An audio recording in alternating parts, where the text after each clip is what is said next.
ზაჰეში ხანძრის სალიკვიდაციო სამუშაოები სრულდება. ძირითად პერიმეტრზე ცეცხლი ლოკალიზებულია, თუმცა სახანძრო ბრიგადები ადგილზე ამ დრომდე იმყოფებიან.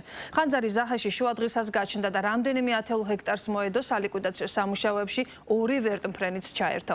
მარია ბერძენიშვილი მუშაობს ადგილზე და ბოლო ცნობებს მოგვაწვდის პირდაპირ ეთერში.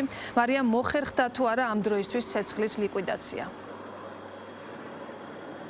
დიახ, სულ რამდენიმე წუთის წინ მოგვაწოდეს ინფორმაცია შესაბამისი სამსახურიდან, რომ ცეცხლი უკვე სრულად ლოკალიზებულია, თუმცა მეხანძრე მაშველები მონიტორინგის მიზნით მთელი ღამის განმავლობაში დარჩებიან მაინც ადგილზე, გამომდინარე იქედან, რომ არ მოხდეს ახალი კერების გაჩენა, თუმცა დაზუსტებით უკვე შემიძლია გითხრათ, რომ ზაჰესის მიმდებარე ტერიტორიაზე ცეცხლი უკვე სრულად ლიკვიდირებულია, რაც შეეხება მთელი დღის განმავლობაში, როგორ ვითარდებოდა აქ მოვლენები, დაახლოებით 5 საათის განმავლობაში მიმდინარეობდა ცეცხლის სალიკვიდაციო სამუშაოები, როგორც ჩვენ აღნიშნე, რამდენიმე ათეული სახანძრო სამაშველო ბრიგადა იმყოფებოდა ადგილზე და ისინი ჩართულები იყვნენ.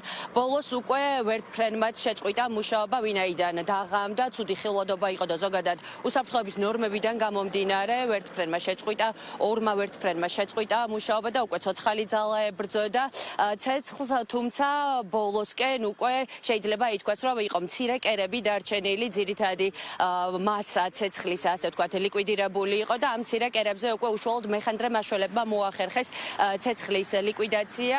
ცეცხლი დაახლოებით 4-დან 5 საათამდე გაჩნდა, ის სწრაფად ალდა, ასე ვთქვათ, 112-ში შევიდა მოქალაქეების მხრიდან შეტყობინება ამის შესახებ და დაუყოვნებლივ გაჩნდნენ ადგილზე სახანძრო სამაშველო ბრიგადები, რაც შეეხება უშუალოდ ტერიტორიას.